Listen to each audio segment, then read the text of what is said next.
আচ্ছা ম্যাডাম, হুম। অর্থকষ্ট অনেক মানুষেরই আছে। হুম। অর্থকষ্টে অনেক মানুষই ভুগছে।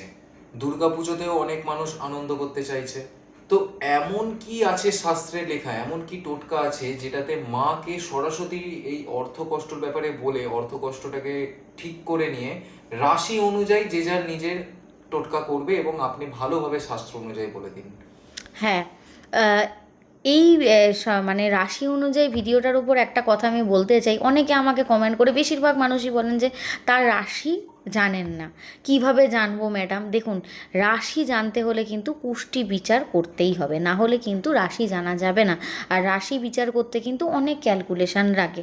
তো আমি আজকে এই ভিডিওতে তো অবভিয়াসলি রাশি অনুযায়ী টোটকা বলে দেবো যে এই টোটকাগুলো আপনারা দুর্গাপুজোর এই কয়েকটা দিন করবেন, যাতে করে আপনাদের এই অর্থ ভাগ্যটা মানে ঠিকঠাকভাবে ওপেন হয় আর অর্থ কষ্ট থেকে মুক্তিও ঘটে। তো যারা জানেন না রাশিটা, তারা আমাকে কিন্তু অবশ্যই কমেন্ট করতে পারেন, বা আমার হোয়াটসঅ্যাপ নাম্বার দেওয়া আছে, আপনারা সেখানে পার্সোনালি কন্ট্যাক্ট করুন।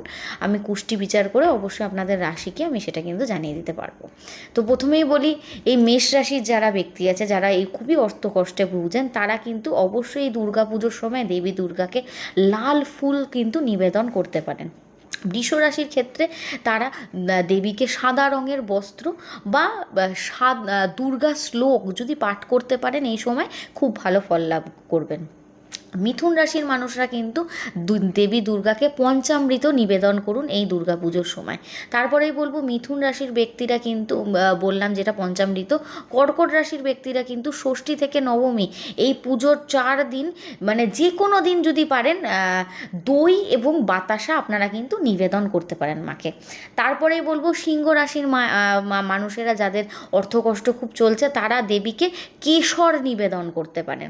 তারপরেই বলবো, কন্যা রাশির মানুষেরা কিন্তু মাকে দুধের কোনো খাবার দিতে পারেন, বা দুধ দিতে পারেন, বা আতপ চাল নিবেদন করতে পারেন। তুলা রাশির ব্যক্তিরা কিন্তু দেবী দুর্গাকে লাল রঙের বস্ত্র বা শাড়ি, বা সাদা রঙের শাড়ি বা বস্ত্র আপনারা কিন্তু দান করতে পারেন। বৃশ্চিক রাশির মানুষরা কিন্তু এই বিশেষ করে অষ্টমীর দিন যদি দেবী দুর্গাকে 108টা জবা ফুল দিয়ে তৈরি মালা যদি আপনারা অর্পণ করতে পারেন, খুব ভালো ফল পাবেন। এছাড়াও দুর্গাপুজোর যে কোনো দিন আপনারা গুড় কিন্তু অর্পণ করতে পারেন। তারপরেই বলবো হচ্ছে ধনুরাশির ক্ষেত্রে দেবী দুর্গাকে আপনারা তিলের তেল অর্পণ করুন। এছাড়াও হলুদ রঙের ফল বা মিষ্টি অর্পণ করতে পারেন। মকর রাশির মানুষেরা আপনারা নারকেল বা নারকেলের তৈরি খাবার আপনারা দান করতে পারেন। কুম্ভ রাশির মানুষেরা কিন্তু দেবীর সামনে অবশ্যই ঘিয়ের প্রদীপ জ্বালান। আর মীন রাশির মানুষেরা পুজোয় কলা বা হলুদ ফল কিন্তু নিবেদন করতে পারেন।